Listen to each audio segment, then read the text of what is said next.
Today, we are joined by one of South Africa's most influential political figures, Helen Zille. She is the chairperson of the Democratic Alliance's Federal Council. Zille's political career spans decades, from serving as Premier of the Western Cape to Mayor of Cape Town. Most recently, she has taken on what she's described as her biggest challenge yet, running as the DA's candidate for the Mayor of Johannesburg. Helen, thank you very much for making time for us today. It's a great I wanted pleasure, to Seth. Thank you. I want to start off by you're a Joburg native, born in Heilbrow and grown up in the city. What is it like being in Johannesburg after all these years? Well, in some ways it's exhilarating, and in some ways it's depressing. But overall, it's a big challenge, and I love challenges. I'm very depressed by the collapse of service delivery.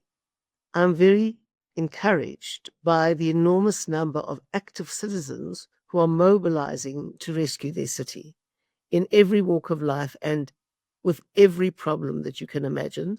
There are groups of citizens mobilizing, joining forces to resolve them. And that's a wonderful feature of Johannesburg. It has a lot of social capital, a lot of active citizens who won't let their city die. And you've achieved a great deal in your career, and having accomplished what you have, instead of winding down, you are doing the opposite and taking on one of the toughest jobs in the country. Why? Well, I love a challenge, and I'm still full of energy. And my husband would go mad if I stayed at home all day. He's retired, and I think he likes his peace and quiet. And I love to be active and involved and engaged and grappling with enormous problems. So I'm in my happy space, and we'll see each other regularly. He's in a retirement village in Cape Town, and I'll be in Johannesburg, but I will fly back once a month to see him and my grandkids and my children, of course. And it's good for both of us to be doing what challenges us and what fulfills us at this time of our lives. As you've touched on, from coming back, you've seen the years of increasing service delivery woes that have mounted across the city, from prolonged water and electricity outages to deteriorating roads, incomplete mega projects undertaken by the city. Why is it that Johannesburg residents are feeling the service delivery woes that they are feeling now? How did we get to this place? Well, at the root cause lies legalized corruption, in which the ANC has interpreted BBBEE as a license to loot. And that is what's happened to almost every element of service delivery, to the point where corruption has become the system. And where, for example, the water system, although it is old and frail, is often deliberately sabotaged in order that cronies who've got water tanker businesses can truck in the water instead of it coming through pipes. And then, of course, the kickbacks go to various people in the city. And so I can say with every single service, I mean, last night I heard a shocking example of how where they've got these debt collecting companies to collect arrears in service charges to residents.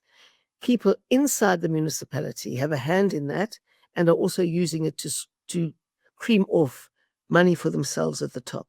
I mean, in any place you look, you'll find the most ingenious forms of corruption you've ever heard of. And we're going to have to eradicate that corruption root and branch to rescue Johannesburg. And as you described, it's quite deep rooted. Upon going in, how do you even begin to cut out that rot, since there's such maybe a large public service in Johannesburg, and like you said, the rot is so deep? The good thing is that there are honest officials who are appalled at what is going on, and they are like the Babita Deokarans of Johannesburg, and they want things to come right. Obviously, they're frightened. I mean, every time a whistleblower gets murdered, it is terrifying for people who want to be whistleblowers. Amongst other things, I will set up a forensic auditor in my office, and I won't tell you how we're going to do it, but we will set up very, very safe systems of reporting corruption and of then investigating it and getting to the root of it without exposing any whistleblowers. So that whistleblowers won't have to, like poor old Babita did, go to a head of department and report that there was money being fleeced from Tembisa Hospital, not knowing that her head of department was involved in that as well. And the minute the head of department knew that Babita was onto it, well, things rapidly went south for Babita after that. And we're going to have systems of enabling whistleblowers to speak that does not threaten them. And we will have to look very carefully at how we get to the root of it without people involved in that chain being murdered. That is the absolute priority, and we have to dare to do that. Otherwise, we are never, ever going to get this rooted out. We are going to have to look at the most corrupt entities. We are going to have to replace the head of the snake or the heads of the snake, and we are going to have to clean up from the top down. The rule is when dealing with corruption, you sweep from the top down, and that is where we're going to have to start. And apart I also from work very closely with the Auditor General, by the way, as I did in Cape Town, as I did in the Western Cape government, work very, very closely with the Auditor General to make sure that we are spotting where the weak spots are and fixing them and holding people to account. and expanding on that, the DA were to, if the DA were to win come 2026, apart from setting up the safe haven for whistleblowers to find the rot, what else would your priorities, your plan of action for just say the first 100 days as you get into office? Well, the maintenance backlog in the city of Johannesburg is about 3 times the annual budget of the city of Johannesburg. And it's because for the last 30 years, the ANC administrations have done no maintenance. They've been too busy fleecing off money in various tenders and contracts that aren't needed to bother about the main purpose, which is to keep service delivery going, which requires a significant investment in annual maintenance and then in capital expenditure to expand the infrastructure grid. That's what they should have been doing. Of course, they haven't been doing that. And the result is that there's no money and a huge backlog in capital expenditure and in maintenance. So what we're going to have to do is stabilize the finances first and foremost, and we are going to have to ring fence funding for the utilities. That is water, electricity, refuse removal, sewerage, all of those things will have to be ring fenced so that the money can't be swept out of those accounts and into other projects because cadres want to find vehicles for looting. We're going to have to ring fence that money, and we're going to have to spend it on the services for which ratepayers are paying. Then we are going to have to make sure that there is absolute vigilance on expenditure, on the priorities to fix the 22 critically broken water systems in the city of Johannesburg, to stabilize the electricity grid, and to expand the sewage network, and to ensure that we can detect leaks and fix leaks in the system so that we're not losing 46% of Joburg's water. So all of those things have to be done, and those are going to be the priorities. That is going to mean that some other things are going to have to be cut. And there's going to be a lot of squealing and gnashing of teeth and resistance to that, but that is what's going to have to happen. And since 2016, the DA has had 2 stints as Johannesburg mayor, with Herman Mashaba after 2016 and Dr. Mpho Phalatse after 2021. Could you please unpack the progress made by the DA-led administration when you were in power there, and for each time, what ultimately would have brought them down? Well, in 2016, when Herman became the mayor, we did so with a dependency on the EFF. We didn't get enough votes together with various coalition partners to get over the line of 50% of the council seats, and we needed over 50% of the council seats to govern properly. And so we did an agreement with the EFF. I was deeply opposed to that agreement and had a good confrontation, I could put it, in the FedEx about it. In the end, I was removed from FedEx for my opposition to that. And because we were dependent on the EFF, Herman Mashaba knew that to stay in office, he had to dance to the EFF's tune. Because when the EFF has put you into power, they will demand their pound of flesh again and again and again. And the EFF isn't particularly interested in becoming a councillor or a MACO member, because that's not where the money is. The money is in the administration controlling tenders. And they were able to use their lever of the balance of power in the council and the threat of withdrawal of their support to bring the government down to require Herman to do their bidding in terms of key positions in the council. And I'm afraid that is what he did, and that's why we called him the EFF mayor. At that time, Julius Malema was making all kinds of demands in return for their continued support, and I'm afraid Herman was acceding to them. And that is just a function of not getting enough votes. If we'd had enough votes to get over the line without the EFF, I think things would have turned out very differently.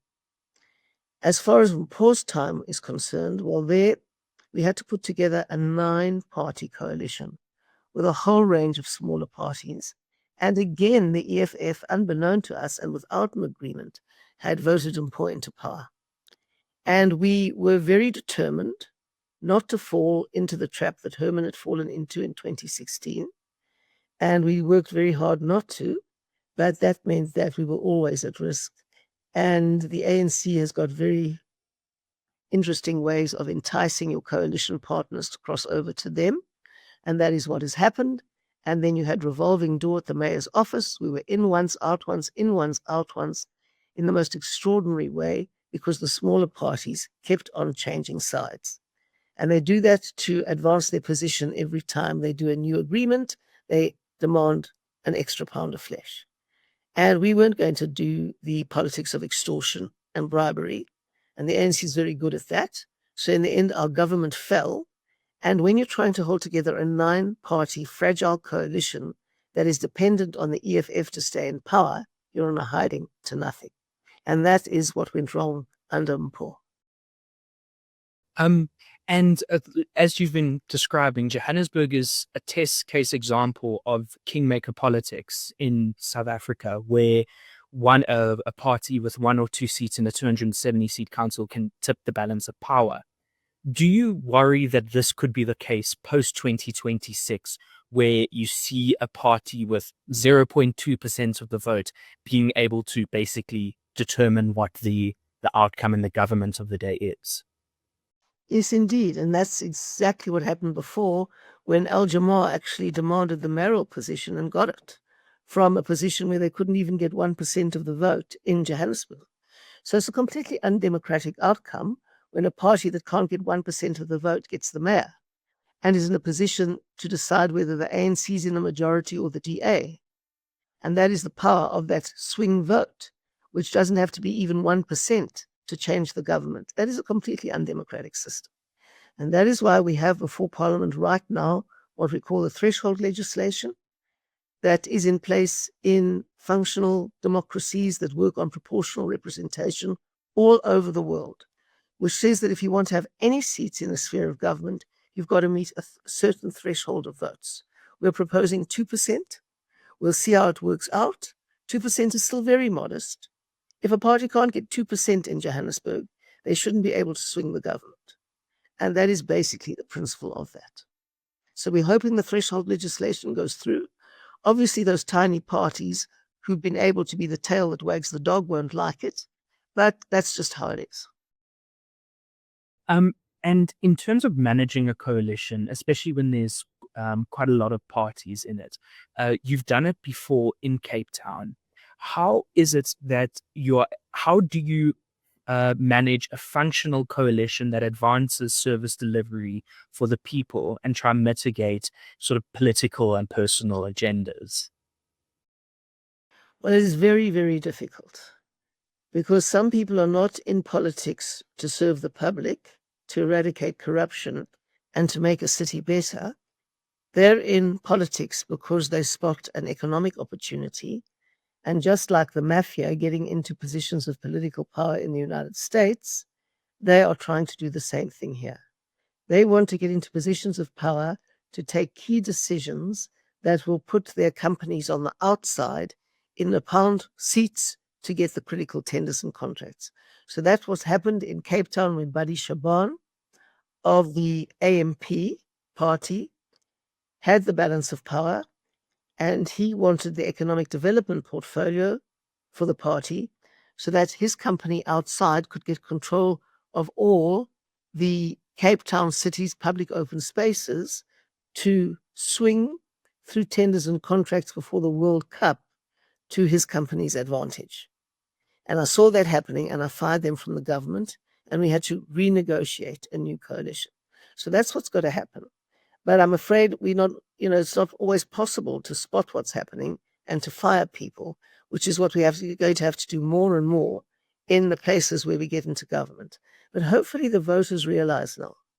The race for Joburg in particular, and Tshwane, and Ekurhuleni, and Nelson Mandela Bay, is essentially a race between the DA and the ANC. One of those parties is going to emerge in each of those metros as the biggest party. For every voter that decides to vote for a smaller party instead of the DA, they are making it more likely that the ANC will end up bigger than the DA and be able to put together a coalition of corruption again. That's what they want to do. And in our circumstances, we have to tell the voters and make sure they understand that and answer all their questions, that they need to make the DA the biggest party. They need to put their vote behind the DA. And I always say, you don't have to like the DA. You don't have to like me. You just have to love Johannesburg or Tshwane or Ekurhuleni or Nelson Mandela Bay or eThekwini to do that on both ballots. Because then the DA can emerge as the biggest party. And then we're in the pound seats to put together a workable coalition if we have to, or even win outright. And then we're off to the races. We can govern properly. Now, people have 2 votes in a local government election, 2 votes. And it is very important to note the power of those 2 votes and that they actually make 3 votes. And let me explain the mathematics of that. In a local government election, you have 1 vote for your ward councillor, that is the representative in your area that will be directly accountable to you. So you vote for your ward councillor, and then you have a 2nd vote for the proportional list. When the ward votes are counted, the person or the candidate who gets the most votes in every ward becomes the ward councillor. So let's say the DA gets more votes than the other parties that are standing in a particular constituency, the DA becomes the ward councillor. Then the 2nd ballots are added to get the proportional weighting right. But what's critical to realize, that many people don't realize, is that the ward votes, all of them, are then added to the proportional votes. So they are counted twice in order to get the overall proportion of seats as they're going to be distributed through the council. So people go to the ballot, they have 2 votes, their ward vote gets counted twice. So they're not only voting for their ward councillor in their ward vote, they are voting to add to the party's total on the proportional list. And that is very, very important for people to understand, because lots of people stay away. They say, well, I don't have to go and vote. I know that the DA always wins in my constituency, so we'll get a DA councillor anyway, it doesn't matter. So they stay away. And what they don't realize is they are costing the DA 3 votes every time they stay at home. And so people must understand how the system works in order to get it right. Is a large part of the campaign to tackle the challenge of voter apathy, where a lot of people think my vote won't make a difference, and educating them of the power of their vote? Is absolutely. I mean, that's absolutely critical. The person who gets their voters out wins the election in these metros. I mean, it's neck and neck between the DA and the ANC, and the party that gets its voters out will pass the post first. And that is obviously the name of the game.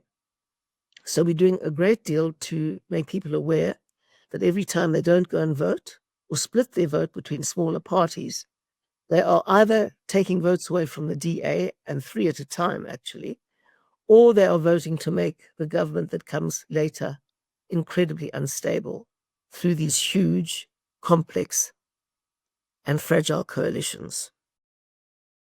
And we understand that the DA, whenever they campaign, they campaign to win outright, especially or be the largest party.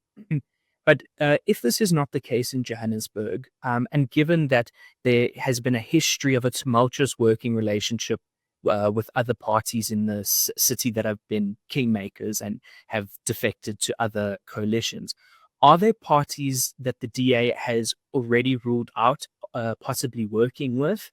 And if so, who? Well, you've got to have some measure of ideological concurrence between parties in a coalition to make it work. So it's impossible for you to work with a party that expressly says that they're against the Constitution, that they are not democratic, that the leader must have all the power, and that they believe in a system of empowerment that empowers the wealthy and the connected elite. We can't work with those kinds of parties. And that means it's almost impossible for us to work with, for example, the EFF and MK, because there's no ideological concurrence with us. We believe in accountable government. We believe in transparent government. We believe in service-oriented government, and we're dead against corruption and power abuse. Now, we can only decide on coalitions if we have to have them after the election, because then you can see what proportion of seats each party has in the council, and then you can see how you can get over 50%, with what combinations you can get above 50%. And there are sometimes several combinations that would take you over 50%. And then you take the least bad option.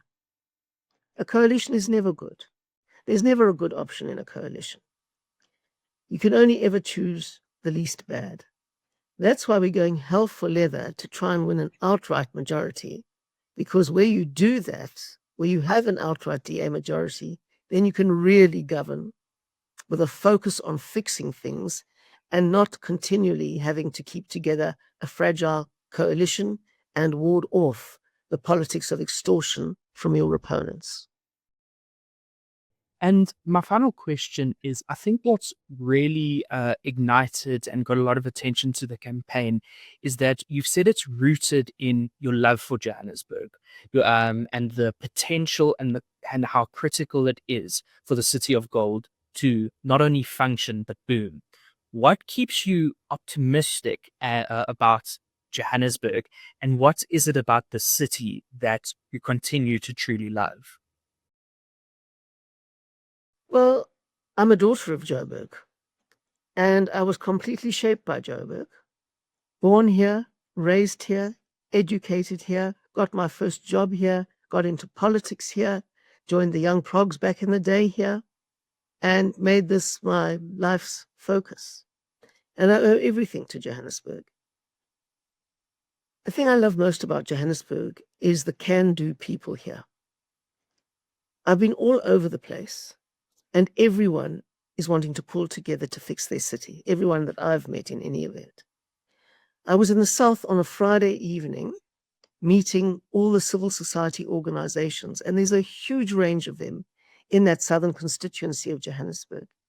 On a Friday night, they came out en masse for a discussion on how to save the city. You would never get that in Cape Town. A huge range of civil society organizations. That kind of range, firstly, doesn't exist in Cape Town because the government works. So you don't have to set up all these civil society organizations to try and compensate for a failing government. But then not only do they exist, they are enthusiastic and committed enough to come out on a Friday night. And we discussed at length with very good questions, very good analysis, very good contributions on how we can work towards rescuing Joburg. Now, that is what I love about the city. That is what is going to rescue the city, actually. And when I'm there, I can see that all they need is a mayor who will get behind them, who will support and facilitate the joint effort so that we can get over the winning line for Joburg together. Helen Zille, the DA mayoral candidate for Johannesburg, thank you very much for making time for Newsday today.